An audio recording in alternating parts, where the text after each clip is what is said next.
Welcome to Our Girl Relationships. We talk about the problems people face in their day-to-day lives. Let's start with the video. I, female, 34, have always been treated as the golden child of the family, leading to a lot of resentment from my sister Brittany, female, 33. I couldn't control this as a kid and indulged in it while I was growing up, and I fully acknowledge that I used to be a bit of a bully earlier. However, I realized how unfair this was to Brittany due to an incident in our teens. My sister had recently won an inter-district art competition and had come home to tell the family. And I'd also won our state volleyball championship on the same day. The reaction to each of our achievements was so different that I was basically kicked out of my complacency and felt like shit. Like, I got a whole party to celebrate and Brittany got nothing. After that day, I always tried to call out my parents for their favoritism and also worked harder to include Brittany. I naturally also stopped gloating about my achievements over hers because I realized that mine weren't better than Brittany's. It's just that my parents saw mine differently and that gave me a big ego. Making amends didn't really do enough for Brittany though, and she moved out as soon as she could. To be honest, I get why she did this because her childhood was obviously really toxic, and I contributed to that. Playing nice after my own epiphany wasn't enough to fix things. However, I made it very clear when she left I was aware of the hurt I had caused her, and whenever she felt ready, we could form a bond. I graduated college with a degree in biology and married my husband Mark, male, 38.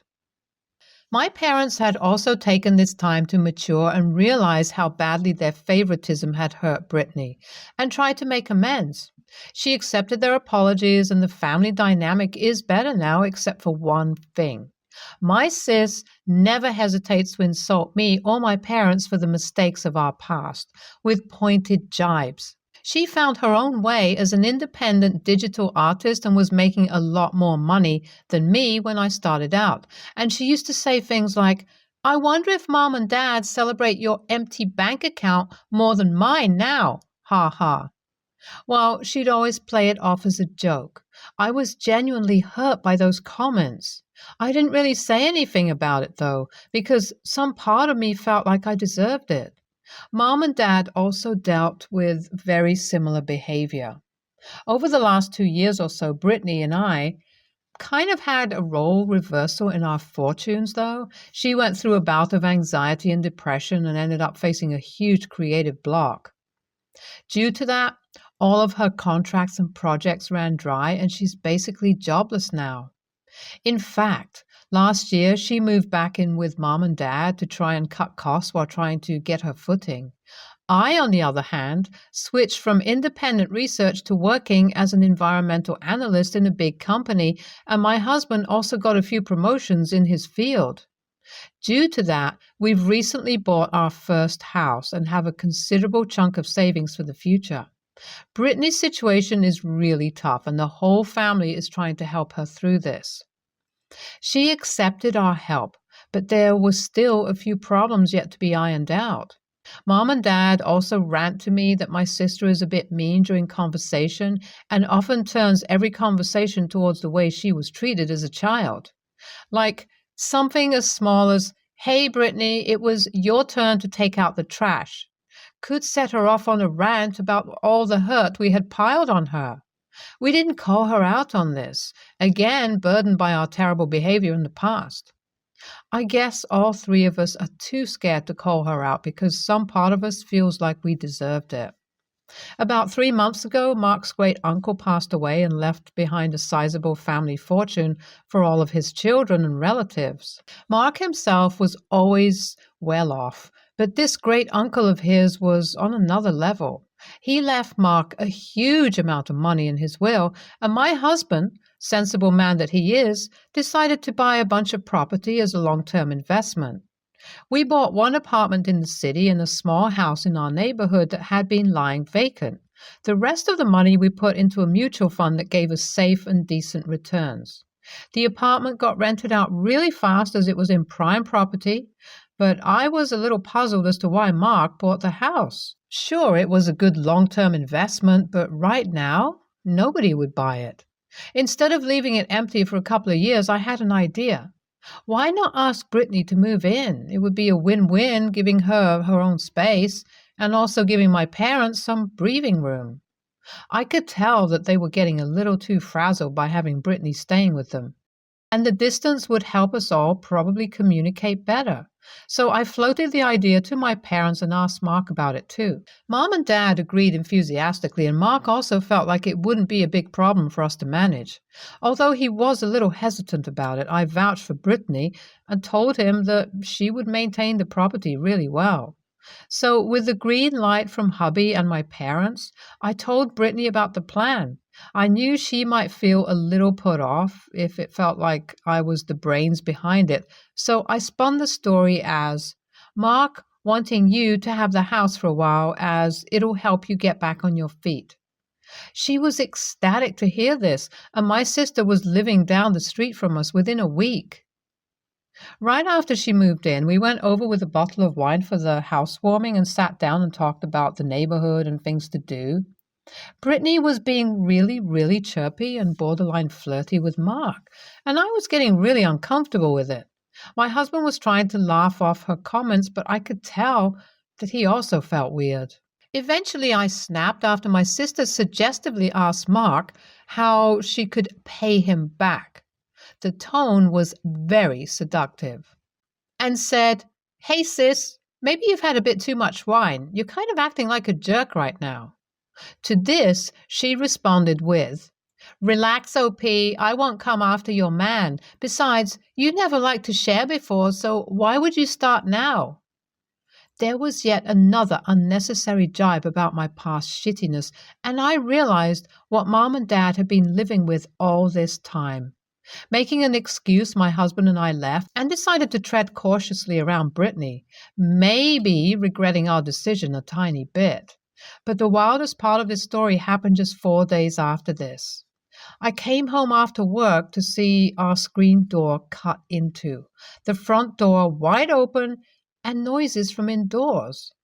Mark had texted me on my drive back that he'd be gaming in his room, so I knew he might not be aware of a break-in.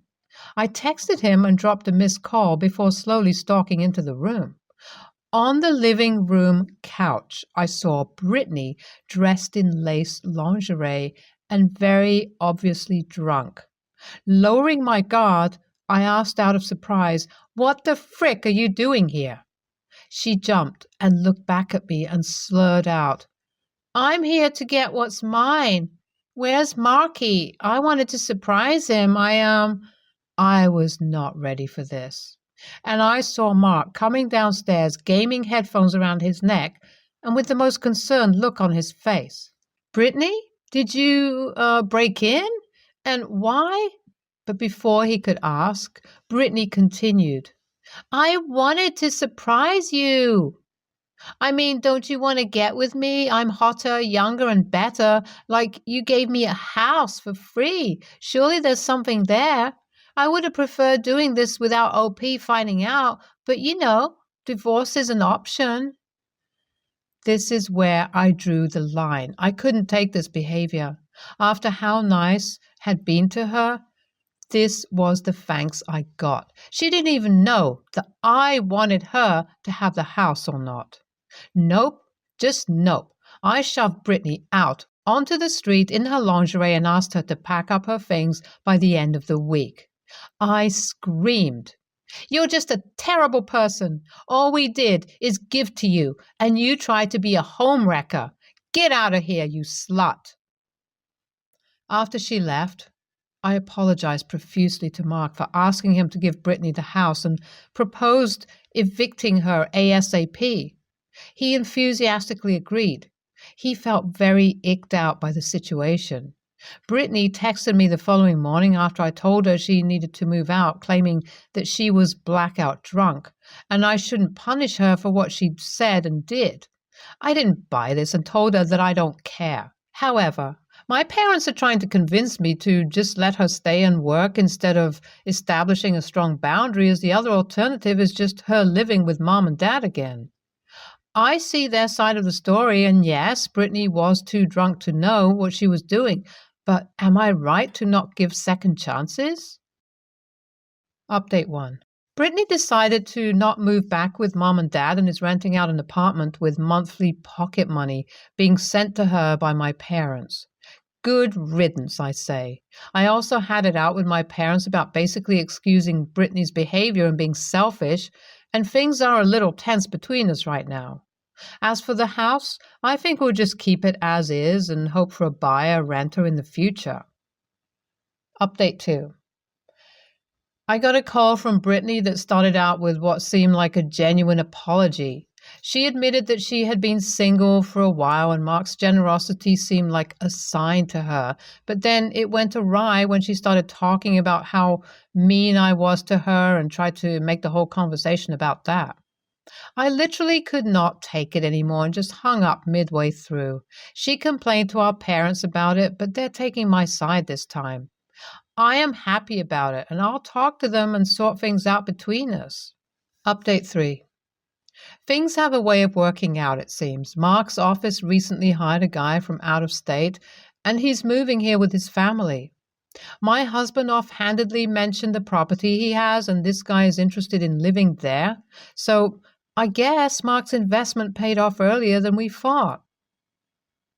NTA, I feel like Brittany thinks she's allowed to be trashy and mean to her family because her family was trashy and mean to her. That's just a bad way to deal with everything. From your post, it seems like you're self-aware and tried your best to make amends, and any sane person would draw the line where you did. NTA, but why would you want to give an entire house to your obviously troubled sister? I'm astounded by the fact that she went so far as to seduce Mark and literally breaking in. That's actually a crime and I would have sued her ass. Next story. I, 33, female, have been with my husband Joe, 42, male, for 2 years. Married for 3 months. Joe has a daughter, Eve, with his ex, Kim. I didn't fully move in until a few weeks before we married, so Kim left me alone, but now I'm getting an increasing number of calls about Eve. Kim is difficult. She is weirdly controlling, demanding, and overbearing, and seems to feel she has authority over me. She is the primary parent because her location is way more convenient for Eve, but Eve is choosing to spend more and more time at her father's. Kim will call to tell me she should be having spinach in her eggs in the morning, or that I need to enforce her bedtime or not let her bike the half-mile to the store or whatever. Eve is 17. She's incredibly academically successful, an avid performer, a shelter volunteer, and a dedicated dog owner.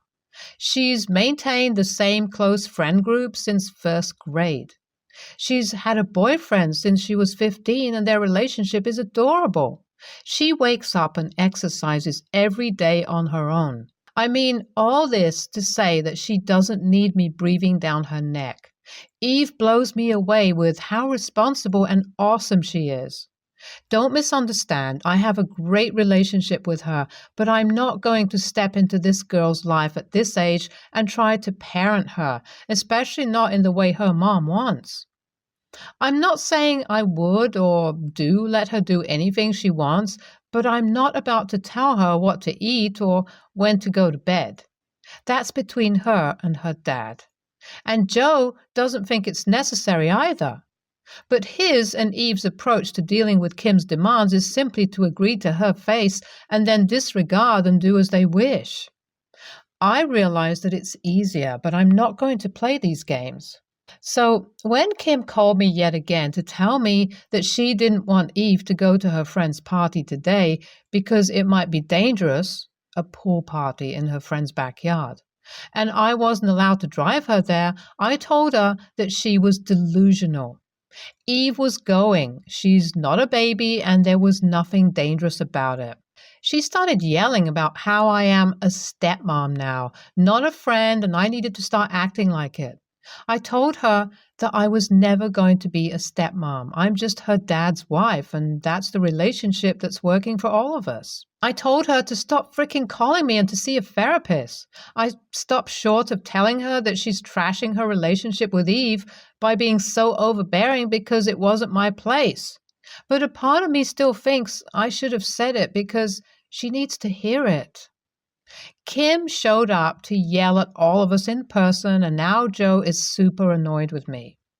He says he knows it's not ideal, but their system of just keeping Kim out of the loop has worked for them, and it wasn't cool for me to take it upon myself to shake everything up. Eve agrees with her dad, and I feel bad that they're both upset with me. I understand this has been a dynamic that worked for them for a long time, but at the same time, it feels like an unhealthy way to handle this, and I don't want to play along. NTA. You needed to put your foot down with Kim, who was just looking to control the new person. Your husband just kind of left you hanging, honestly. So you did what you had to do. Now block Kim's number. If she wants to communicate, she can do it through her ex. You did well trying not to rock the boat, but sometimes the damn boat deserves it. Enjoy your new marriage bonus friendship with Eve. NTA, but you could have handled it better. I can understand that you were very frustrated by that point, though. Very simple response to her. You are not my spouse or my mother. I do not answer to you. Unless you are calling to tell me the house is literally on fire, don't call me. Call your ex. And then don't take her calls. And your husband needs to reiterate the same. Next story. My husband and I have been together for 5 years, married for 2, almost 3. We have a 2-year-old together. The ways the bills are split is I pay for mortgage, $750, trash, $20, water, $35, daycare, $460, and healthcare, $410. My husband picks up the rest. He picks up the rest because I make $1,100 a month. Healthcare gets deducted from payroll. And he makes double that as an engineer.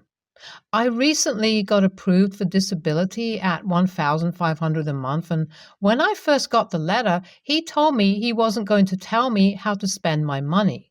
I told him I appreciated it, but was going to put some money towards the mortgage, about $200. Spend a couple of hundred on myself every month, and the rest go into savings, as I am finally now able to put together savings. Today, 2 months after that conversation, he came to me and told me he wanted to restructure the bill so that I would be paying more because he, for some reason, is going into the negative every month, so he wants to see about making it more even between us. I told him no, citing his earlier statement that he wouldn't ask me to do that, but now he's saying that he made a mistake and my income might need to be taken into account. And he possibly made a mistake with agreeing to that too soon. I told him absolutely not. He has been paying the bulk all this time and it was never a problem. I don't see why it should change. He called me unreasonable. AITA? Edit. A big question that probably is going to come up is why I feel this money should not be dictated is because 2 years ago he was in a rather bad wreck and got a $60,000 payout from it.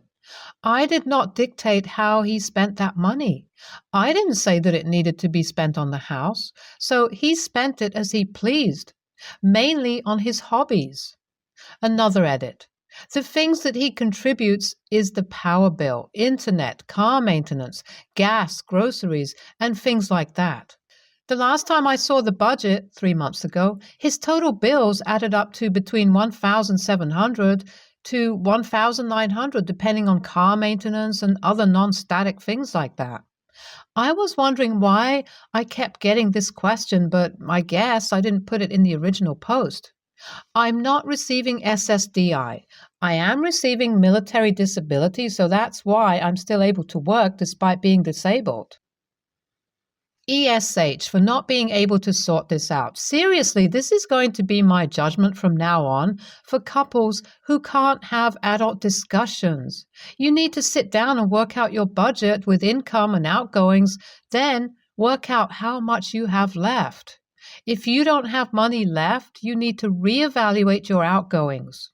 If there is money left, then you should be ending up with even amounts of fun money.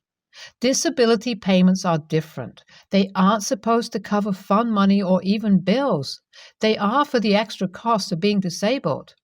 So no, that shouldn't be going into your bills pot. It should be spent on the things you need because of your disability.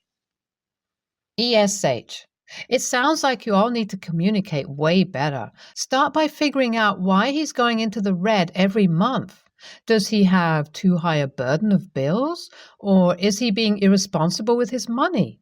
If he's spending wisely and still going into the red, it's only fair that you pitch in more now that your monthly income has more than doubled. Try to remember you're a team and come up with something that works for your whole family, rather than fixating on my money and his money. Stay tuned for more stories from Our Girl Relationships.